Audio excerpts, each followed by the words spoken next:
ফেসবুকেই থাকুন আপনি বিকালবেলা, আপনাকে রাস্তায় বেরোতে হবে না, আপনাকে রাস্তায় বেরোতে হবে না। আর রাস্তায় আপনি যাতে না বেরোতে পারেন তার ব্যবস্থাও আমি করব। ফেসবুকেই থাকুন আপনি বিকালবেলা, আপনাকে রাস্তায় বেরোতে হবে না, আপনাকে রাস্তায় বেরোতে হবে না। আর রাস্তায় আপনি যাতে না বেরোতে পারেন তার ব্যবস্থাও আমি করব। ফেসবুকেই থাকুন আপনি বিকালবেলা।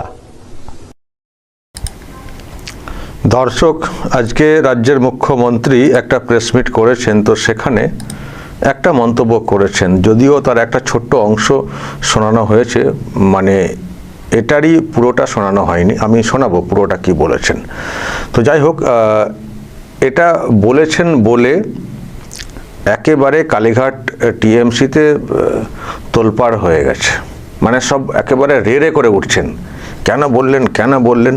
কুণাল ঘোষ তো লিখেছেন প্রাক্তন মুখ্যমন্ত্রীকে বাড়ি থেকে বেরোতে দেবেন না, এসব কি বলছেন মুখ্যমন্ত্রী, প্রশ্ন তুলেছেন। আর প্রাক্তন মুখ্যমন্ত্রী মানে বিতাড়িত মুখ্যমন্ত্রী, উনি তো সর ছিলেন না, তিনিও মানে ওইসব লিখেছেন না, এরকম সব বলাটলা হচ্ছে। তারপরে ওনার ভাইপো, উনি আবার মমতা ব্যানার্জি যে পোস্ট করেছেন সেটাকে নিয়ে উনি আবার বলেছেন, আরও সব মহুয়া মৈত্র, আরও সব দেখছি সোশ্যাল মিডিয়া খুব গরম করছেন, এইরকম থ্রেট, বাড়ি থেকে বেরোতে দেবেন না বলছেন মুখ্যমন্ত্রী। আমি দর্শক ব্যাখ্যাতে আসব, আমি আর কি বলেছেন এই প্রসঙ্গে আমি সেটা একটু শোনাতে চাই। ওনারা তো জাস্ট একটু শুনিয়েছেন, যারা মনে হচ্ছে বেরোলি মানে মারধরের ব্যবস্থা করা হয়েছে, মানে এই টাইপের একটা ব্যাপার, কিন্তু পুরোটা মানে ওই অংশটা একটা লম্বা মানে প্রেস মিট আজকে উনি করেছেন, তো আমি ওটার পুরোটা শোনাই, তারপর ব্যাখ্যাতে আসব যে কেন এত হইচই। আর ওনারা হইচই করছেন বর্তমান মুখ্যমন্ত্রীর এই ভাষ্য নিয়ে, আর ওনারা একটা সময় কি বলতেন, কি ধরনের থ্রেট দিতেন, আমি সেই সব নিয়ে চর্চা করব। আগে দেখুন শুভেন্দু অধিকারী বর্তমান মুখ্যমন্ত্রী এক্স্যাক্টলি কি বলেছেন। ফেসবুকেই থাকুন আপনি বিকালবেলা, আপনাকে রাস্তায় বেরোতে হবে না, আপনাকে রাস্তায় বেরোতে হবে না। আর রাস্তায় আপনি যাতে না বেরোতে পারেন তার ব্যবস্থাও আমি করব।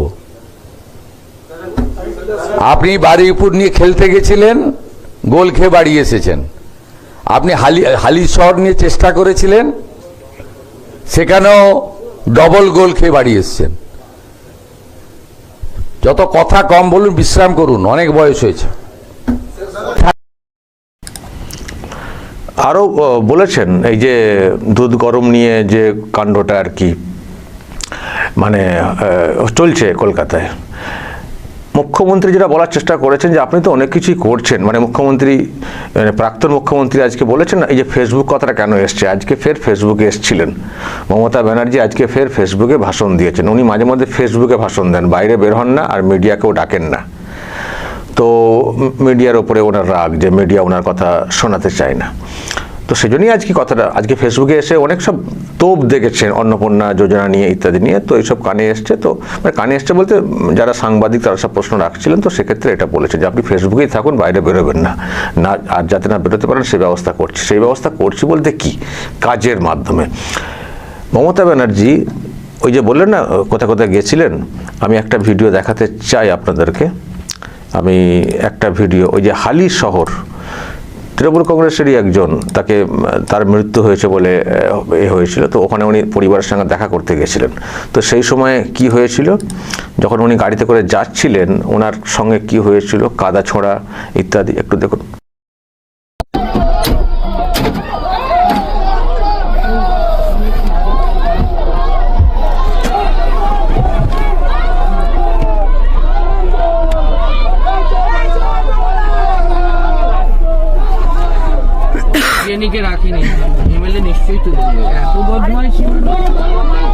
সোজা সোজা সোজা সোজা সোজা, তুমি টানো দাদা, তুমি টানো। ওই ওই দেখ, এটাকে দেখ। হ্যালো, মুখটা আসছে না, তুমি তো হারিয়ে গেলে বাবা। তো উনি ওখানে যখন গেছিলেন তখন এইসব হয়েছিল, কাদাছোড়া ইত্যাদি হয়েছিল, কিন্তু পরদিন যখন বর্তমান মুখ্যমন্ত্রী গেছিলেন, উনি গেছেন, কথা বলেছেন, পরিবারের লোক, টিএমসি পরিবার তারা কথা বলেছে। আর ইনি যে গেছিলেন এত কষ্ট করে, ওনার সঙ্গে পরিবারের লোকেরা সে অর্থে কথাই বলেননি, অনেক কিছু বলার চেষ্টা করেছিলেন, কিছুই করেননি। ফলে আমার ধারণা বর্তমান মুখ্যমন্ত্রী এটাই বলছেন যে আপনি বেরোবেন, যাতে না বেরোতে পারেন সেই ব্যবস্থা করে দেবো। মানে আমার কাজের নিরিখে আমাদেরকে মানুষ গ্রহণ করবেন, আপনাদেরকে মানুষ গ্রহণ করবেন না, আপনাকে গ্রহণ করবেন না। আপনি বেরোলে চোর স্লোগান দেবেন মানুষ, আর সে সঙ্গে অনেক কিছু ঘটতে পারে, কিন্তু আপনি যে উদ্দেশ্যে যাবেন সেটা সফল হবে না। ফলে আপনি যাবেন কি করে? আপনার বেরোনা বন্ধ হয়ে যাবে। কি করতে যাবেন? কোনো গ্রহণযোগ্যতা থাকবে না, গেলে কোনো লাভও হবে না, তো আপনি বেরোবেন কি করে? আমার ধারণা এটা উনি বলতে চেয়েছেন, কিন্তু ছোট্ট একটা অংশ কেটে সোশ্যাল মিডিয়াতে এমন গরম করছে কালীঘাট টিএমসি, যেন মমতা ব্যানার্জি যাতে না বেরোতে পারেন সেই জন্য সব একেবারে লাঠিসোঁটা নিয়ে থাকা বা আইনিভাবে আটকে দেওয়া, বা আইনি না, মানে ওনাদের বক্তব্য সবসময় জোর করে বেআইনি, মানে পুলিশকে যে আমি বলতে চাইছি আটকে দেওয়া ইত্যাদি, এইসব মানে মমতা ব্যানার্জিকে বেরোতে দেবেন না।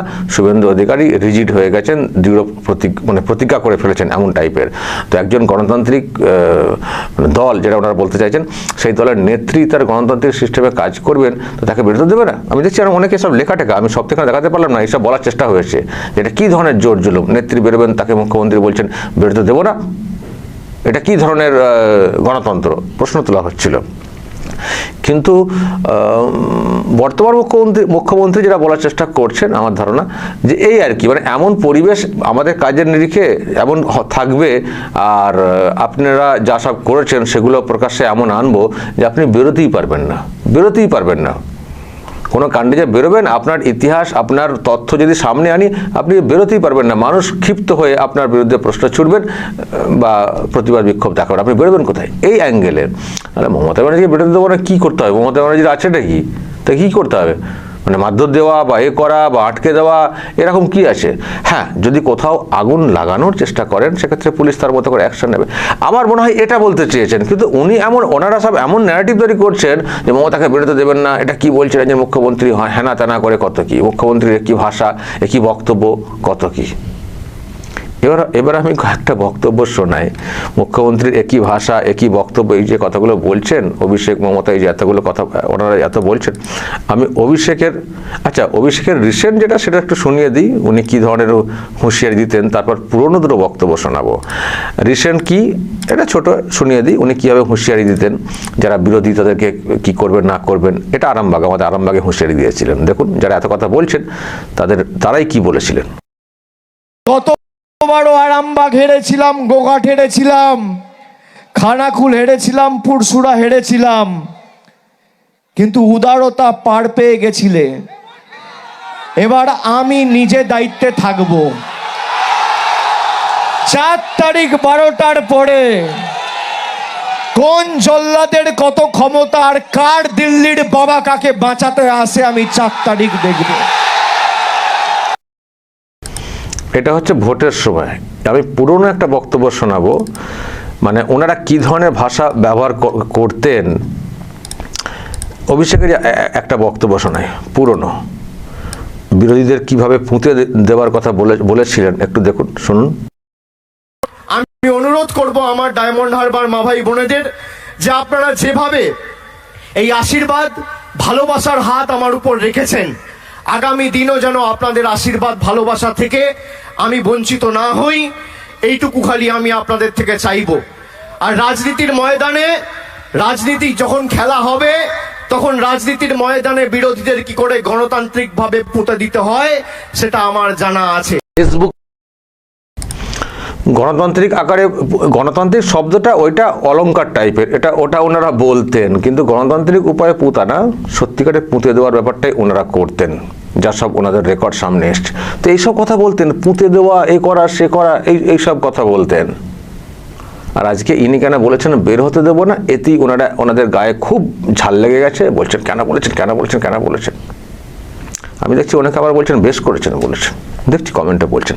আচ্ছা, আমি আর একটা বক্তব্য শুনিয়ে শেষ করব, সেটা একটা কল রেকর্ড। যে নেত্রী এত কথা বলছেন, সেই নেত্রীর একটা কল রেকর্ড তাদের এক নেতার সঙ্গে, সেটাও সোশ্যাল মিডিয়াতে এসেছিল। এটা কিন্তু ভাইরাল, এটা আমি নিশ্চিত করে বলতে পারবো না, গলার টোনটা শুনে আমাদের তাই মনে হয়েছে। সিএম জাটুয়া এবং মমতা ব্যানার্জি উনি কারো একটা প্রসঙ্গে কথা বলছেন, সেখানে দেখুন শেষ দিকটাতে কি বলছেন। হ্যালো, হ্যাঁ, আমি সিএম জাটুয়া বলছি। হ্যাঁ স্যার শোনা যাচ্ছে? হ্যাঁ, এবার শুনতে পাচ্ছি। একটু তাহলে ধরুন স্যার, মুখ্যমন্ত্রী অন্য লাইনে কথা বলছে। হ্যাঁ হ্যাঁ, আমি ধরে আছি। হ্যাঁ বাবু উনি করেছেন, একটু ধরুন।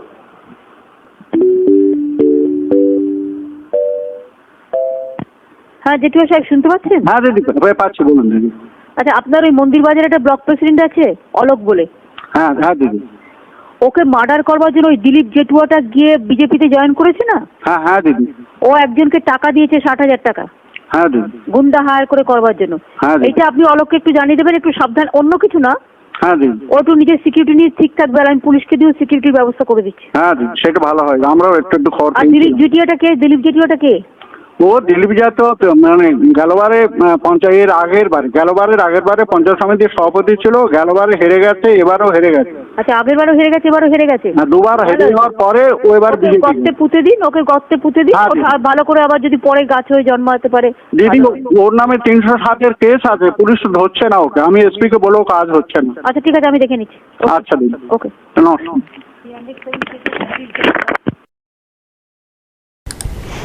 বিজেপিতে গেছেন, কোথা থেকে খবর পেয়েছেন, কি সুপারি দিয়ে কাকে মার্ডার করা হয়েছে, তো উনি বলছেন, ওনার প্রথমে হিস্ট্রিটা জানার চেষ্টা করলেন যে বিজেপিতে চলে গেছেন, তো এবার বলছেন গর্তে পুঁতে দিন, যদি গাছ হয়ে জন্মায় গর্তে পুঁতে দিন। মুখ্যমন্ত্রী ছিলেন ওই সময়, কল রেকর্ডে যদি সত্যি হয়ে থাকে, গর্তে পুঁতে দিন। তারপর বলে মার্ডারের কেস আছে, কেস তো এরকম ফেক কেস তো দেওয়া হতো। তো এই হচ্ছে ব্যাপার ছিল। অভিযোগটা আনা হলো যে কাকে মার্ডার করার জন্য টাকা পয়সা, সেটাই বা কথাটা কি সত্যি কি জানি।